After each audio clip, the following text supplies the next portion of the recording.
Եվ այսպես 2026 թվականն է որոշելու Իլհամ Ալիևի պահանջների սահմանը Հայաստանի Հանրապետության նկատմամբ, Հայաստանի Հանրապետության քաղաքացիների նկատմամբ։ Հարգելի հեռուստադիտողներ, նկատել եք, որ Հայաստանի եւ Ադրբեջանի միջև ընթացող բանակցային գործընթացը կարելի է համեմատել անդադար տեղաշարժվող դարպասների հետ։ Պատկերացնեք ֆուտբոլային խաղ, որտեղից էլ որ ուղղությամբ ֆուտբոլիստը հարվածի դեպի դարպասը շարժվում է եւ մենք վերջում ստանում ենք գոլ։ Ուղղակի գոլը այս պարագայում Հայաստանի Հանրապետությանն են խփում։ Ինչի մասն է խոսքը, ընկերներ, անկախ նրանից, թե Հայաստանի Հանրապետության իշխանությունները հատկապես ինչ քարոզչական նարատիվներ են փորձում այստեղ Հայաստանի Հանրապետության քաղաքացիների վրա վաճառել, մենք տեսնում ենք, որ երբ որ կարծես թե կողմերը գալիս են ինչ որ X պայմանավորվածության եւ թվում է, որ պատմական խաղաղության պայմանագիրը, եթե ոչ այսօր, ապա վաղ անպայման ստորագրվելու է, Ադրբեջանը պահանջների նոր խմբականակ է, այսպես ասած, Երևան բերում եւ քննարկումները կրկին շարունակվում են ի հաշիվ Հայաստանի Հանրապետության շահերի։ Եկեք հենց այս իրողության համատեքստում քննարկենք այն, թե ինչ վերջին մի քանի օրերի ընթացքում տեղի ունեցավ, ուղղակի տոնական էս Երուսաղեմի շրջանակներում ոմանք միգուցե չեն հասցրել ծանոթանալ այդ իրադարձություններին։ Տեսեք, Ադրբեջանի արտաքին գործերի նախարար Ջեյհուն Բայրամովը ամփոփիչ ասուլիս է տալիս լրագրողների հետ շփման ժամանակ էլ նշում է հետևյալը, որ փաստորեն այսպես կոչված խաղաղության պայմանագրի ստորագրումը կախված է արդեն ոչ միայն Հայաստանում սահմանադրական փոփոխություններից, այլ կախված է նրանից, թե երբ Հայաստանի Հանրապետությունը ամբողջ ծավալով կկատարի իր վրա ստանձնած պարտավորությունները թրիփ նախաձեռնության շրջանակներում Թրամփի ուղի, որը Ադրբեջանում շատ դեպքերում անվանում են Զանգեզուրի միջանցք։ Ավելին, Ադրբեջանի արտաքին գործերի նախարար Ջեյհուն Բայրամովը ասում է հետևյալ, այդ թրիփի այսպես ասած մուտքը եւ ելքը գտնվում են Ադրբեջանում եւ առանց Ադրբեջանի հետ համագործակցության Հայաստանի Հանրապետությունը եւ Ամերիկայի Միացյալ Նահանգները չեն կարող այդ նախագիծը կյանքի կոչել, դա էլ իր հերթին ինչ է նշանակում, որ եթե Հայաստանի Հանրապետությունը Ադրբեջանի համար նախընտրելի տարբերակով չտրամադրի ճանապարհ Հայաստանի Հանրապետության տարածքով դեպի Նախիջևան, Ադրբեջանը պատրաստ է շարունակել կոմունիկացիաները պահել փակված։ Ինչի մասն է խոսքը, ինչ պայմաններ են ուզում Ադրբեջանից, հարգելի հեռուստադիտողներ, 2021 թվականի դեկտեմբերից Ադրբեջանը իր մոտեցումը չի փոխել։ ՆԱՏՕ-ի նախկին գլխավոր քարտուղարի հետ հանդիպման ժամանակ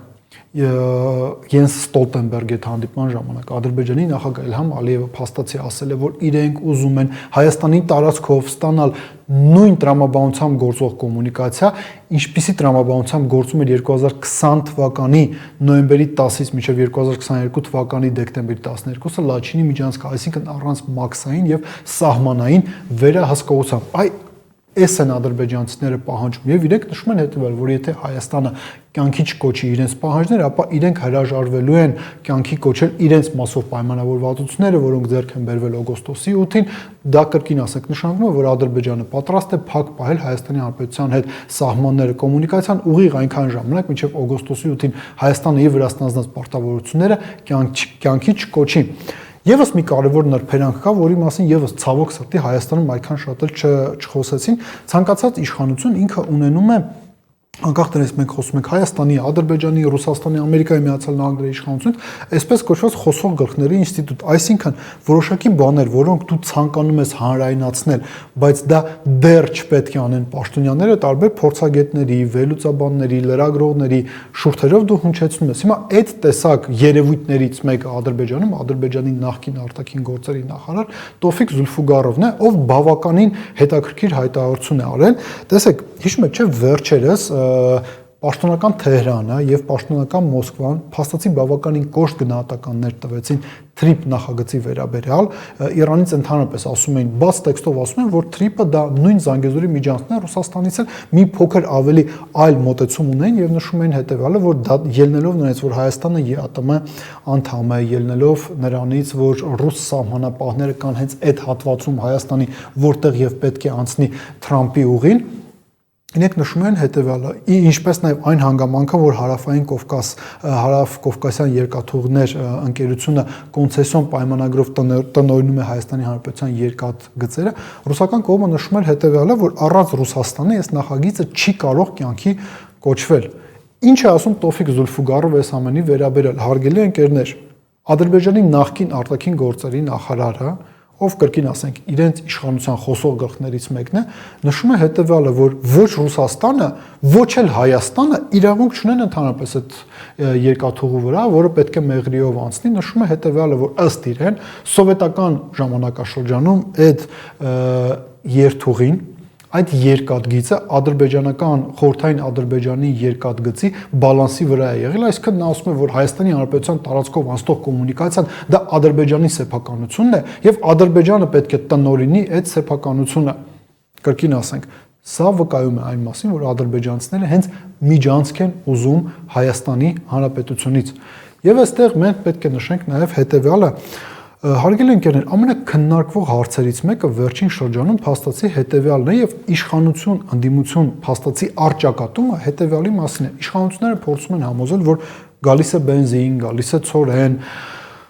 Դա նշանակում է, որ մենք այլևս արդեն ունենք խաղաղություն։ Ինչ է ասում ընդդիմությունը։ Ընդդիմությունը ասում է հետևյալը, որ իրավիճակը շատ նման է նրան, թե ինչ էր կատարվում Արցախի Հանրապետությունում մինչև 44 օրյա պատերազմը, երբ որ սահմանին կարծես թե կայունություններ, սահմանին չէին կրակում, սահմանային միջադեպեր չկային, բայց հետագայում պարզ դառավ, որ Ադրբեջանը այդ այսպես կոչված հրադադարը օգտագործեց այն բանի համար, որ վերանայի նաև իր ինժեներական կառույցների դասավորվածությունը Արցախի եւ Ադրբեջանի զինված ուժերի շփման գծում արդիականացնի իր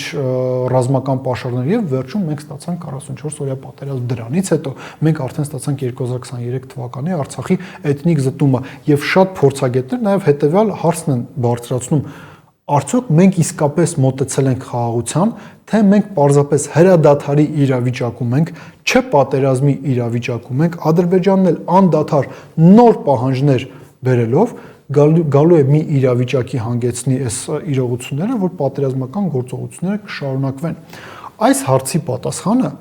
մեծապես կախված է ընդամենը մեկ սուբյեկտից, Հայաստանի Հանրապետության քաղաքացիներից։ Հայաստանի Հանրապետության քաղաքացիները գալիք տարի 2026 թվականին իրենք պետք է Ադրբեջանի եւ Թուրքիայի նախագահների համար, որոնք 44 օրյա պատերազմից հետո հայկական Շուշիում ստորագրել էին Շուշիի հռչակագիրը, որով իրենք պարտավորություն են վերցրել միմյանց համար պատերազմել ցանկացած պատերազմում, Հայաստանի Հանրապետության քաղաքացիները պետք է գծեն այն սահմանը, որից անդին Թուրքիայի եւ Ադրբեջանի շահերը չպետք է տարածվեն Հայաստանի Հանրապետությունում։ Հայաստանի Հանրապետության քաղաքացիները այդ հնարավորությունը ինստիտուցիոնալ առումով ունեն ընտրությունների ժամանակ։ Այդ ընտրությունների արդյունքներից է կախված լինելու թե Ադրբեջանը ինչ պահանջներ ունենալու Հայաստանի Հանրապետության նկատմամբ, իսկ Հայաստանի Հանրապետությունը ինչ է այդ ամենին հակադրելու։ Մտածեք այդ մասին։